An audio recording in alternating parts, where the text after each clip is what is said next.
We got some really interesting material from you this time. Yeah, what's up? Excerpts from the Truth Untangled podcast, an episode called Can You Trust the News Anymore? Media Manipulation Explained. Ah, okay. Yeah, that's a big topic. Definitely. It seems like the trustworthiness of news, in 2025, is really weighing on people's minds. Yeah. Frankly, it's something lots of us are grappling with. For sure. It feels different now. Right. So our mission here is to really try and get under the skin of why it feels so hard to know what to believe. And maybe figure out how to navigate it all. Exactly. How to handle this media landscape with a bit more, I don't know, confidence. Yeah. So let's jump in. Okay, sounds good. So that Truth Untangled episode, one thing that jumps out right away is just how low public trust in mass media actually is. How low are we talking? Well, they mention Gallup findings. Trust in news being reported fully, accurately, fairly. It's near a record low point. Wow. Near record lows. That really paints a picture, doesn't it? Yeah. It does. It suggests it's not just, a little bit of skepticism. It's something deeper. Like a fundamental questioning of the whole system. Yeah. And Truth Untangled says this isn't just happening here, right? It's global. That's what they say. Yeah, this decline in trust in traditional media, it's being seen pretty much worldwide.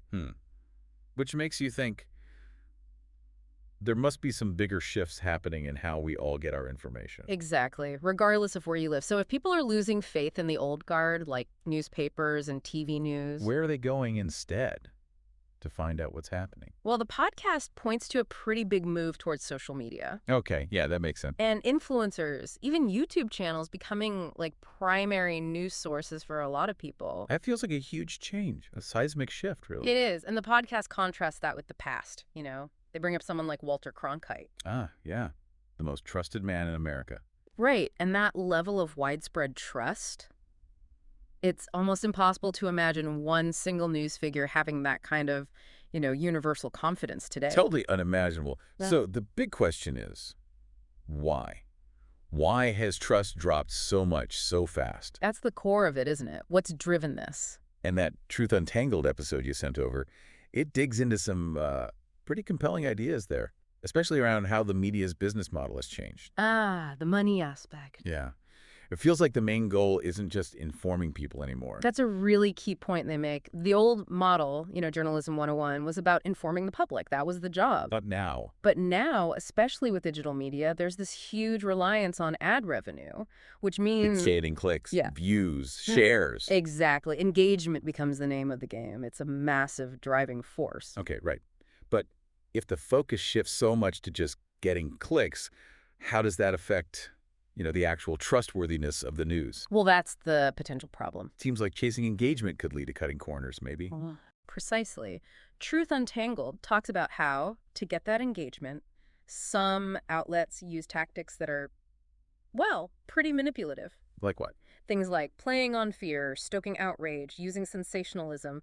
These things grab attention. Absolutely. Oh, yeah. We've all seen those headlines. But they often sacrifice, balance, nuance, objectivity to do it. Those headlines like, you won't believe what this politician said. Right. And then you click. And it's like a 5-second clip totally out of context or just underwhelming. It feels like a constant fight for our eyeballs. Classic clickbait. And often paired with those short, super emotional video clips, like you said, completely ripped from their original context. The podcast also mentions the language used. You see more and more really emotive words, Are right? shocking, slam, devastating. Exactly those, that kind of language. It's less about giving you the facts and more about getting a gut reaction. Provoking an immediate feeling like anger or fear. Yeah. Rather than encouraging actual understanding. And I suppose that immediate reaction is what gets us clicking and sharing, right? Yeah. Which just feeds the beast. Totally. And it's not just the headlines or the emotional language either. Truth Untangled brings up something really important. Agenda setting. Agenda setting, how does that work? It's about the choices editors and news directors make. Which stories get the spotlight?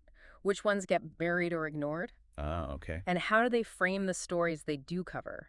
Those decisions massively influence what we, the public, end up thinking is important. So the manipulation isn't always about, like, making stuff up, outright lies. Not always, no. It can be much more subtle. Like just showing you one side of the story, carefully picking what details to include or leave out. That's a great way to put it. A curated view of reality. Selectively presenting information can be super effective at shaping how you see things, even if every individual fact presented is technically true. Like showing you only one part of the elephant, as they say. Exactly. It gives you a distorted picture without telling a direct lie. The Truth Untangled episode had some really um, potent examples of this. That one about the viral clip during the pandemic, Yeah.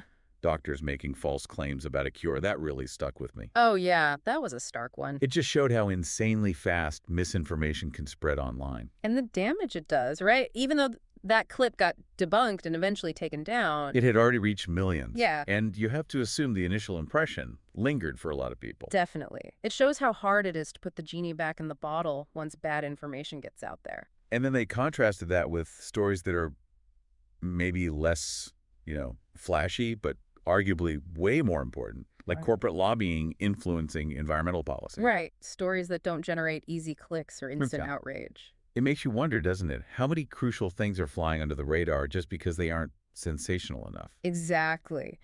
These complex, important stories often need real investigation, and they just get drowned out in a media world obsessed with engagement numbers. And the podcast also flagged another increasingly worrying issue: deep fakes and AI-generated content. Oh boy. Yeah, that feels like a whole other level of scary. It really does. The idea that technology can whip up convincing videos or audio of public figures saying things they never said. Doing things they never did, it's genuinely unsettling. How are we supposed to tell what's real anymore? And the tech is just getting better and better, faster and faster. These fakes are becoming incredibly convincing. So it gets exponentially harder to spot them. Right. And add to that what Truth Untangled points out about social media echo chambers. Where we mostly see stuff that confirms what we already think. Pretty much. It reinforces our existing beliefs and, crucially, limits our exposure to different viewpoints, which can make us even more vulnerable to misinformation that fits our narrative. Okay, so it does paint a pretty concerning picture overall. But the podcast asks a key question, doesn't it? Is there any honest news left out there? Thankfully, yeah. The answer isn't just a flat no. That's good to hear. Truth Untangled really stresses that despite all these massive challenges, there are still journalists and news outlets totally committed to factual reporting, ethical standards, and holding powerful people accountable. Like who? Did they mention specific types? Yeah, they highlighted independent journalism, nonprofit investigative outfits, places like ProPublica, The Intercept, Okay, I've heard of them. and even local journalism centers, which often do really vital work right in the community. It's reassuring they exist. Yeah. It is, but as the podcast also points out, these places often have way fewer resources, much less funding. And less reach than the huge media corporations dominating everything. Exactly. So finding them, supporting them, that takes a conscious effort from us, the news consumers. Which puts the responsibility back on us, doesn't it? The audience. Truth Untangled talks about needing proactive media consumption. What does that actually mean day to day? It means not just passively scrolling, It means actively engaging with the information. Like, actually checking sources. Where did the story come from originally? Reading beyond the headline, digging into the full story. Not just reacting to the first thing you see. Right. And being open to the idea that maybe your first take isn't the whole picture. Or even that you might be wrong. Being willing to change your mind if credible evidence comes along. That takes effort. And humility, maybe. It does. And the podcast also brought up the need for media literacy education. Yeah. Teaching people these skills. Exactly. How to critically evaluate sources, spot bias, understand who owns the media outlet. These feel less like optional skills and more like, essential survival tools for the 21st century. Absolutely. Giving people the tools to think critically about the fire hose of information coming at them. It's fundamental to navigating all this complexity. Okay, so let's try and wrap this up. Based on what we heard from Truth Untangled, can we actually trust the news in 2025? It sounds like it's complicated. A conditional yes. Precisely. It's a yes, but kind of answer. Trust isn't something you can just passively give anymore. It has to be earned. It has to be earned by the news outlets through showing they're committed to doing it right, ethically and rigorously. And by us, the consumers, through how we actively and critically engage with what we see and read. Truth Untangled made a point that really resonated with me. They said, when news makes you feel a really strong emotion. Like anger, fear, maybe even intense agreement. Yeah, that should be a signal, a trigger to pause. Pause and think critically.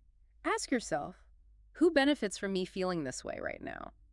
That's such good advice, because highly emotional stuff often bypasses our rational brain, right? Totally.